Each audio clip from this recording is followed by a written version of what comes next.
Good morning. It is mid-February now, getting on to sort of mid to late February, and lawns are really starting to slow down, but not to the extent that I'm not going to have to mow them today. So this is my main task. I'm starting on the lawns surrounding the house in the formal garden, and then I'll try to mow as much as I can of the remainder of the lawns on the ride on. But to begin with, a nice little morning gently mowing the house lawns.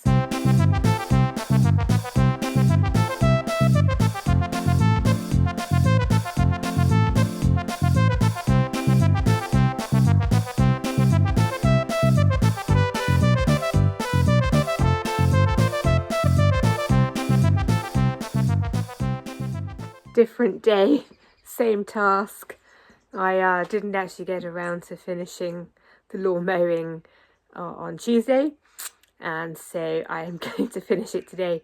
I did everything I could do around the house, and now all I've got to do is the ride on lawn mowing. I've come down to my cupboard to fetch my gloves. Unfortunately, it isn't a task which necessitates me wearing my lovely new gloves, because I just like to protect my hands a bit from the steering wheel, but that's all I'm doing. So I'll just make do with these. Time to head down, hop on the ride on, and away I'll go. I think we're probably getting towards the end of lawn mowing season though, because the weather's been a bit hit and miss, and hopefully it won't be too long before the fire danger period is over and I can get back to doing the sort of meat of what I do here, which is clearing out the vegetation and having bonfires. So this is my little lawn mowing interlude before I can get back to sort of normal programming. Anyway, I'm off to go and make a start, so I'll catch up with you later. Well, sadly, this isn't going to plan, in the sense that I'm trying to start up the mower. There's just nothing.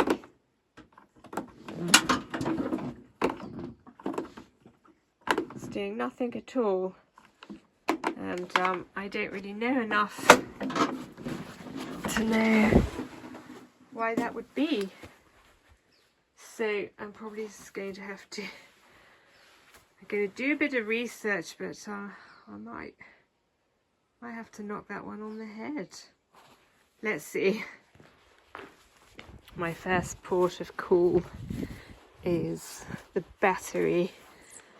I'm hoping that it's just a case that somehow the battery has gone flat. I don't know how, but if it's that, hopefully it's a relatively easy fix. So this is Will's multimeter. I'm hoping all I need to do is put it onto volt. It's DC. I'm not sure how well I'll be able to do this and film it. What I'm looking for is for this number to go up to 12, and that means the battery is okay. And if it doesn't, it means the battery isn't okay. Now, I have already taken the precaution of testing my car battery because I wanted a basis for comparison, because I've never had to do this before. And my car did indeed say 12. So if this doesn't,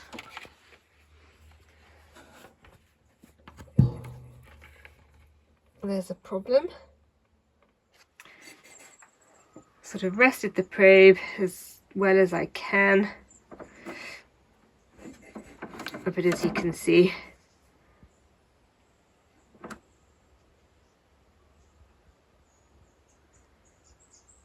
we're not going up to 12, so I think probably, let's hope the problem is just the battery. I should say, when I'm able to hold the probes down in place, that's getting up to about 1.5.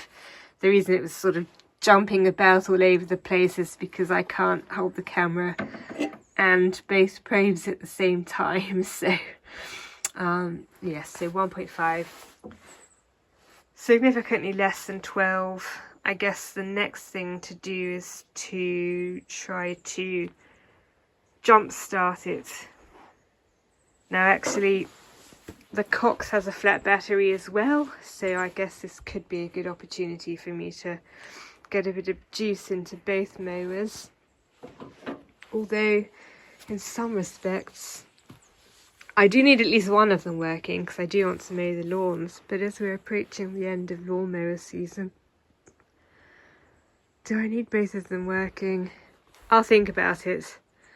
It's just because if I stop mowing relatively soon, that's going to be sat around for 6 months not doing anything anyway, and the battery will probably go flat again. Let's see, let's see. Fingers crossed we can get this working relatively soon. As you can hear, we've just collected Will's car from the garage where it was getting some work on. It's not quite finished, but finished enough to drive. And using it we were able to jump start the ride-on. So indeed it was just a flat battery. It is excellent, so I was worried it would be a solenoid or some of the bigger issues, which would require investigating, then getting the parts, then fitting the parts. So, once Will's gone, I'll be able to start mowing the lawns and hopefully recharge the battery. So it's all good, thankfully. Good evening. I am in my car getting a car wash because I am en route to the city via my parents-in-law house. So Will's going to join me later because for various reasons we need separate cars, although we're going to travel to the city together. And this is the trip that we're taking for the opera. Quite some time ago we booked tickets to go and see a production of Wagner's Die Meistersinger von Nuremberg, Wagner's only comedy, such as it could be considered a comedy. Anyway, that's a matter of personal taste. I don't know how loud this is. So anyway, I like to get the car cleaned before I take it to the city because it does get in an awful state. So if I washed it at home and went up the drive, it would be dirty by the time I got to the top of the drive. So I like to wash it en route. So that's what I'm up to now. And then I will head on to my in-laws' house, spend a nice night there, and then we'll be off to the city tomorrow. So I will bring you with me. I know we went there quite recently, but this is for a different reason. And we're going to quite a stunning building that I've never been inside before. So hopefully I'll get you some footage of that and show you what we're up to this time. I'll catch up with you probably tomorrow then. Night. As promised, this is where we are heading. Here's Will. Looking very nice. So we've not been inside, well certainly I haven't been inside this building to see a concert before, so we're thinking we have to go around that side, but you can see how stunning it is. It's a bit sort of Parisian vibes up here with this pale gravel and stuff. We'll find the entrance and then I'll maybe get some footage of you of what it looks like inside, because it looks pretty special from the photos that I've seen. We made it in.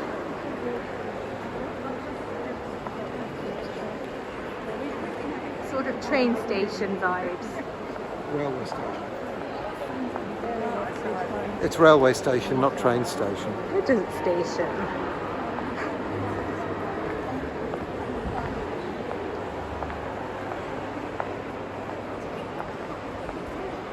Anyway, so that's the back of the stage. I suppose so. Certainly not like a theatre I've been in before. I don't know if you can tell, but it appears as if I zoom in a bit, that's the back of the stage and there's seating going up there. So that sort of view you often get at a theatre.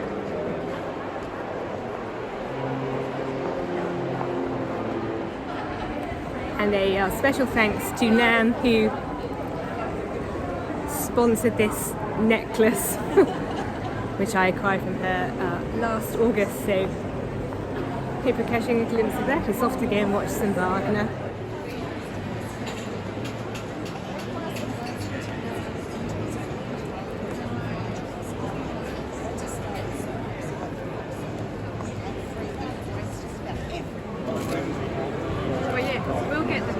Because we're right in the roof, it'll be echoing around our heads and people down there.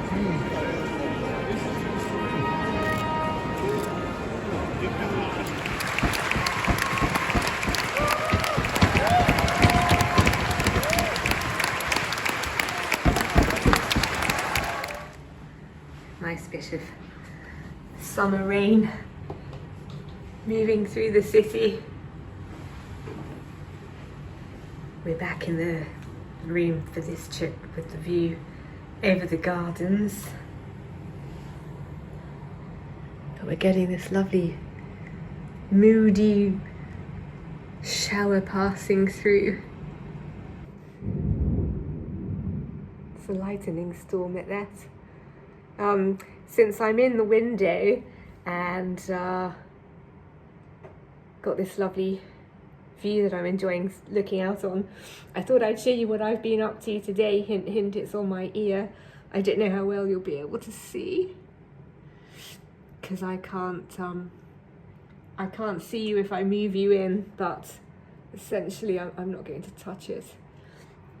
But I went to a place quite close to the hotel this morning and I got my flat pierced just on my right ear. I don't mind a bit of asymmetry.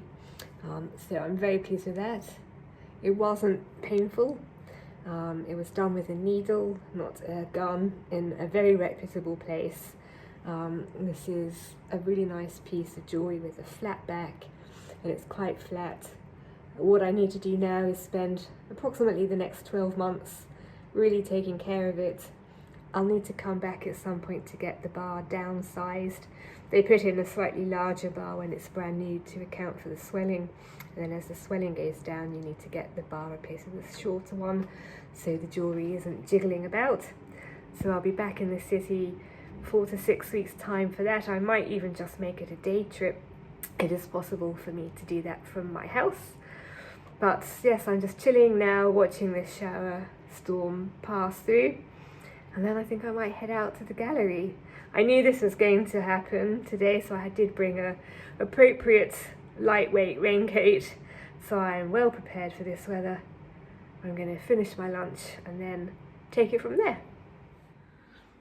By the way, I did mean to say, although for obvious reasons it wasn't possible to film the opera yesterday, I did try to give you a sense of what the atmosphere was like and the venue was like. But in terms of the performance, I mean, it's over now, so I'm not recommending this in the sense that you should go and see it. We went to the final performance, but it was brilliant. It was absolutely brilliant. Will and I both agree that it's possibly one of the best operas we've ever been to. There was something about the sort of casual nature of the venue, which is being used because the normal venue is being redeveloped, so they're having to find alternative spots to put on these operas and other productions. But it was just really nice. It was almost like being in an outside theatre, but it just happened to have a roof. There was just something quite casual about it. It wasn't like, you know, you go in and you're all enclosed and they close the doors and the lights go down. They weren't able to do that. So it just had a really sort of casual vibe, and they made really good use of the space by having the car sort of walking all around it. So there was what was happening on the stage, but all this sort of extra stuff happening all around. And I used the toilets during one of the intervals, and the woman stood next to me washing her hands as a member of the cast. And you'd go outside and there'd be members of the orchestra having a snack or whatever. So you were all sort of intermingling. But that aspect of it aside, the performances were just brilliant. We had seen Warwick Fife, who plays the main sort of character, in the Ring Cycle when we went to Brisbane a year or two ago at this point. And we both really liked him in that. and he is brilliant in this, so highly recommend him. If you ever see his name in anything, it's probably a good sign that it's going to be a good production. But yeah, we had a really good time, and then we stopped off at a sort of underground speakeasy style bar on the way back, had a couple of cocktails, wended our way home. So yes, all in all, it was a really, really nice day, and I'm glad that I was able to share a bit of it with you, admittedly not very much, but I hope you got the gist of it and the sense of it. And yes, a different day today, and back home tomorrow.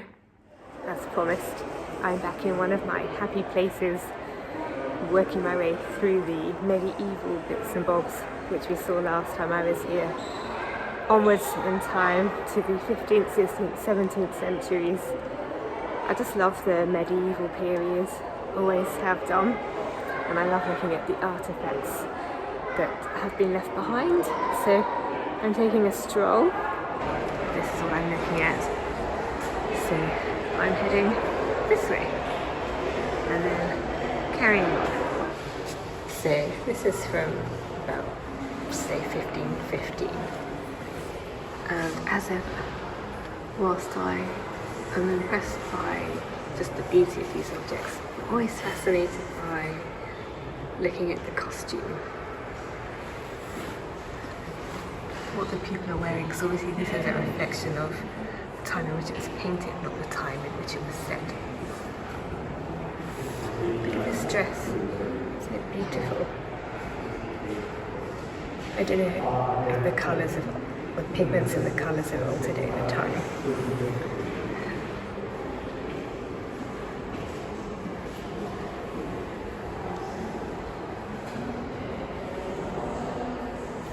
I really enjoy the lesson in costume history.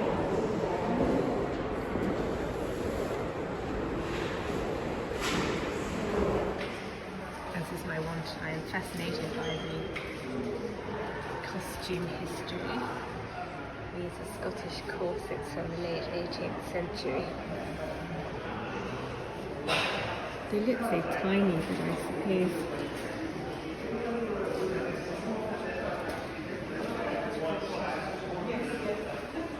I can see them fitting a proper person.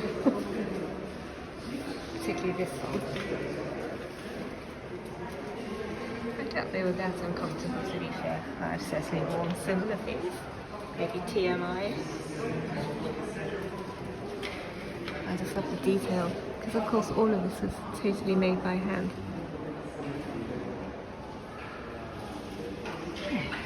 What else can we see? Here's something new. Normally, ladies' dress. Here's a nice example of what you might have been expected to wear as a gentleman at about the same period of history as these corsets. Again, keep in mind, totally handmade, including the embroidery.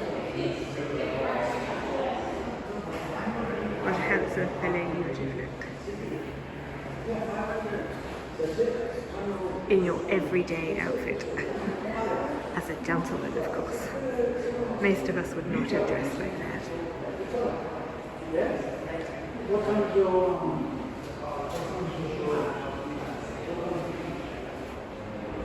I always enjoy looking at the details. This painting from 1767. See how the soles of the men's shoes are red. This is the fashion of then and now. We've got the money. Look at this. So this chap has got a sword. You can see it there. And pick it up a bit again there. But when it comes out from his coat, look how it seems to bend.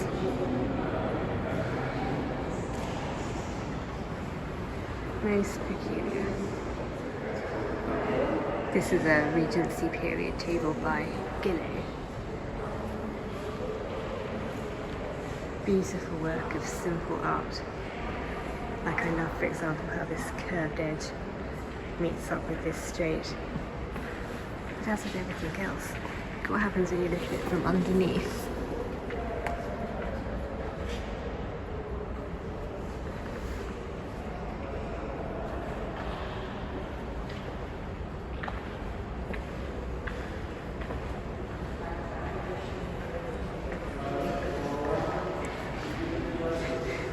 Nothing like as glamorous.